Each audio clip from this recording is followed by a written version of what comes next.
Pada abad ke-16, terdapat sebuah kerajaan yang letaknya di Pulau Hulu Sungai Sambas. Kerajaan ini dikenal dengan nama Penembahan Sambas atau sering disebut dengan Kerajaan Ratu Sepudak. Ratu Sepudak adalah seorang raja yang terkenal baik dan berbudi luhur serta sangat mencintai rakyatnya. Pada masa pemerintahan Ratu Sepudak, tibalah rombongan Sultan Tengah dari Kesultanan Sukadana.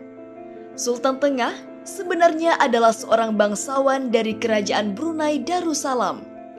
Beliaulah Sultan pertama Kerajaan Sarawak Malaysia yang sempat tinggal di Sukadana. Selain suka berdiplomasi, beliau juga gemar menyebarkan agama. Selamat datang wahai saudaraku di kerajaan kami ini. Terima kasih atas sambutan yang Kanda berikan kepada kami. Sudilah kiranya Kanda menerima kami untuk menjalin persahabatan dengan kerajaan besar ini. Sungguh kami membuka pintu lebar kepada Dinda dan rombongan. Tinggallah seberapa lama Dinda mau. Kanda sudah memerintahkan pengawal untuk mempersiapkan sebuah lahan di Kembayat Sri Negara sebagai tempat Dinda dan rombongan untuk tinggal. Semoga Dinda dan rombongan betah tinggal di sini. Terima kasih Kanda.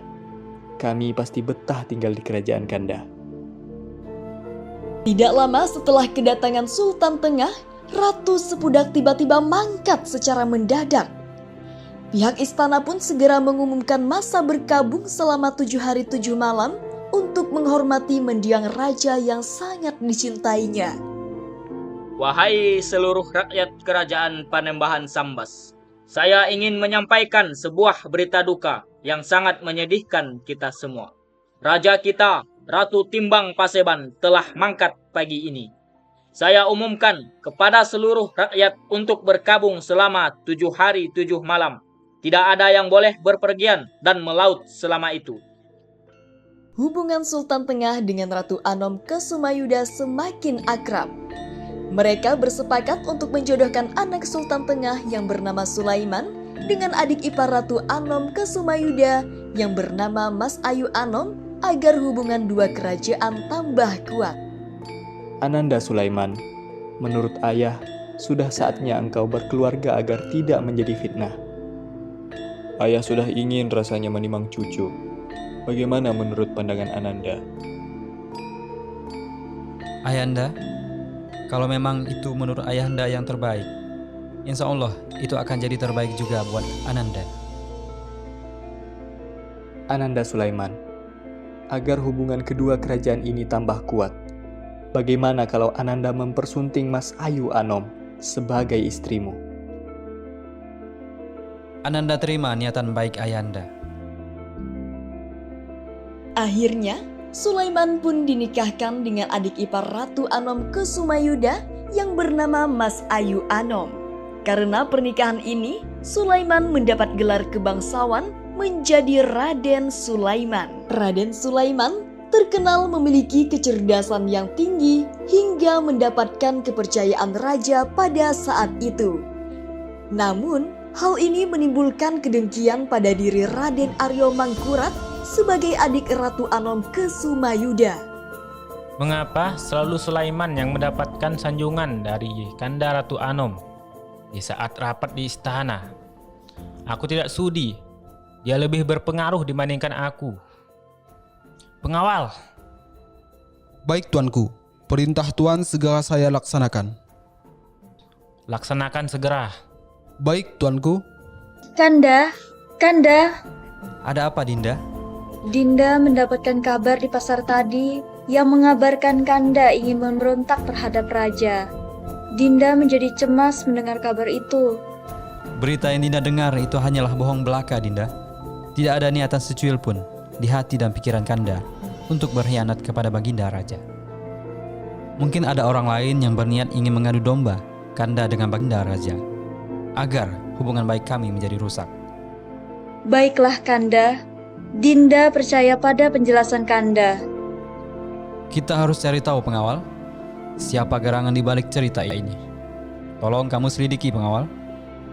Baik tuanku, akan hamba cari tahu siapa orangnya. Ampun tuanku, Kiai Setia Bakri telah meninggal dibunuh orang. Innalillahi roji'un. Di mana kejadiannya?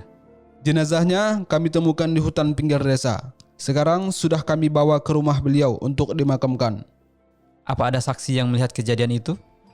Ampun tuanku, ada saksi yang melihat sebelum ditemukan meninggal, Kiai Setia Bakri dijemput oleh Raden Aryo tuanku. Baik, terima kasih pengawal. Saya akan melaporkan kejadian ini pada Baginda Raja. Raden Sulaiman pun melaporkan peristiwa itu kepada raja. Namun sayang, laporan itu tidak diikuti tindakan tegas dari sang raja. Sebab pelaku pembunuhan itu adalah adiknya sendiri. Peristiwa itu membuat Raden Sulaiman sangat kecewa karena Ratu Anom Kesumayuda tidak bisa berlaku adil dan tegas kepada adiknya sendiri. Merasa tertekan dan terancam keselamatan keluarga serta pengikutnya, Raden Sulaiman pun memutuskan untuk keluar dari kota lama mencari tempat yang baru untuk menetap. Keputusan beliau untuk pindah ini menjadi sebuah titik balik di mana beliau nanti ditakdirkan menjadi raja pertama di Kesultanan Sambas yang bercorak Islam. Assalamualaikum wahai saudaraku. Demi keamanan dan kebaikan kita bersama, sudah kuputuskan untuk meninggalkan kerajaan ini. Bagi yang mau ikut denganku, mari kita sama-sama hijrah dari sini.